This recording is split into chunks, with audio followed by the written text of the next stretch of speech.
Hello, class. If you were unable to attend the meeting last night, this is a short overview of what we discussed. This contains a few reminders or updates regarding the class, and then an overview of the first assignment. So first of all, please remember in your class to always read the announcements. We send out announcements during the week, and they will always appear on your home page. So when you go into Canvas on your dashboard, this is the first thing you'll see. And make sure that you're reading all the information available to you because many times there's very important information. Next, I want to show you briefly how to use the library. That's where you'll be accessing your journals for your assignments and also for your weekly discussions. Please remember now that in your discussions, your journals need to be within 5 years. So finding them this way makes it easy. So you're going to click on Library Resources, and then you're going to go to LRIN.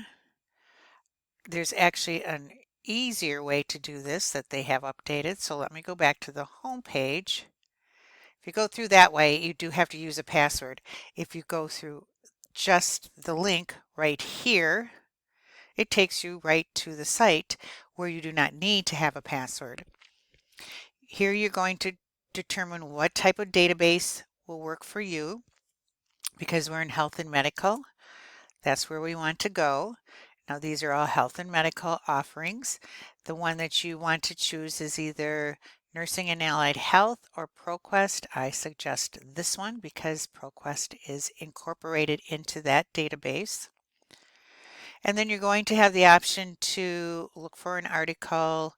I think an advanced search is a good idea. So if you're looking for an article on toxins, you can add rows to add more words. I like to put in this section nursing, and then I go to this drop down box, and then I look for publication title. So now what that does is it only searches for nursing journals. So that's an easy way to eliminate some of the other information. Do full text, peer review. Now remember we said everything has to be within the last 5 years. Because this is just easier and I put in the last 3 years, now I have my articles limited to toxins in a nursing journal article, full text peer review, and within the last 3 years. And these are what comes up. Now, you can always, if you do not like what you find, you can change your words. You can go back 5 years. There's many different things you can do, but this is how we would like you to be looking for articles and information.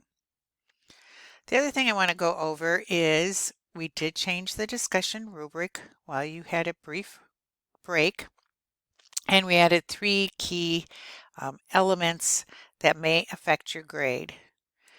The first one is within the first criteria, you need to have a journal that is within 5 years. If you do not, you would lose a point in this section. The next one is in contributions to learning. Don't forget the 80-20 rule and make sure that you have a post of a minimum of 250 words. That does not include the discussion question, and it does not include your reference and citation. And finally, remember to always address your classmate or instructor by their name in a reply. If you do not, you would lose a point in this area. So please take time to go through the rubric just to refresh what the changes are, and also read your feedback from your instructors. If you've noticed you're losing points in the rubric and in our comments, we are going to be telling you why you lost those points and give you direction as to how you can change. The final thing I'm going over is Module 2 assignment, Healthy Living Assessment. And in this assignment, you are going to be assessing what we called a geographical area. And when we think about a geographical area, My suggestion is to go smaller rather than big. And what I mean by that is a community, a county, maybe an area of the state. Because if you decide to go bigger, such as using a whole country, it is really hard to collect all the data that meets the requirements of this assignment. So please remember what assignment is about and how you can do this and get the best grade possible. It's 200 points, so it's worth about 20% of your total grade. So in your first criteria, you're going to find a geographical area. For an example, I live in New Berlin, Wisconsin. It is a suburb of Milwaukee, Wisconsin. And so I'm going to assess this area.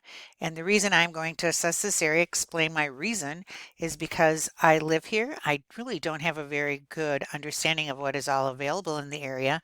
So I want to assess what is available for promoting a healthy living style, not only for me, but for this area.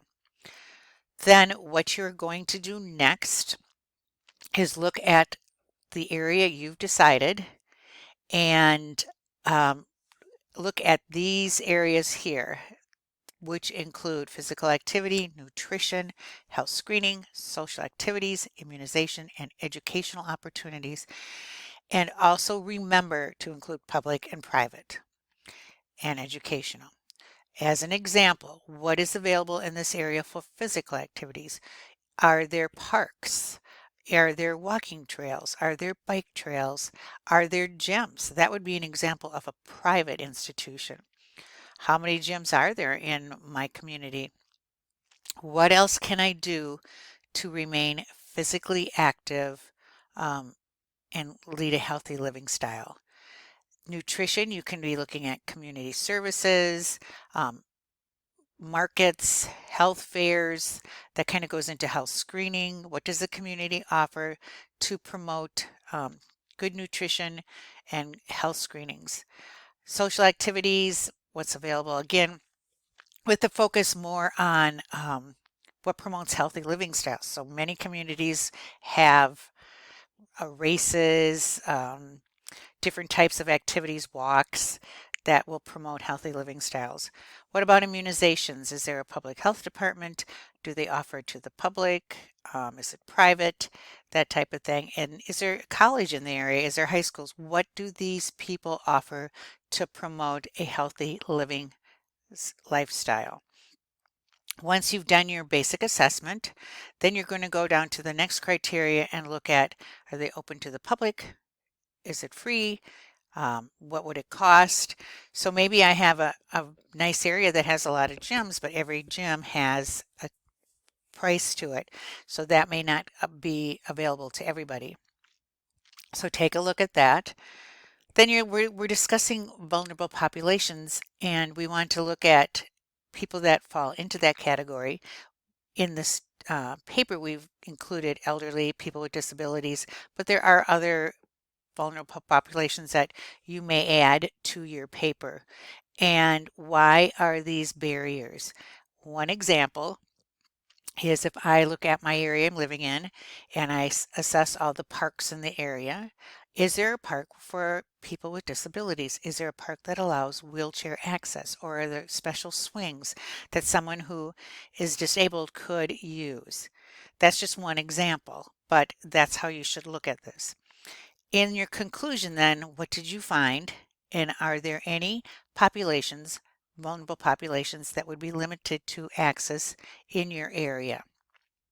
So overall, you're assessing the area, what you have, what are the cost factors, or is it free? And are there any barriers for people who are vulnerable?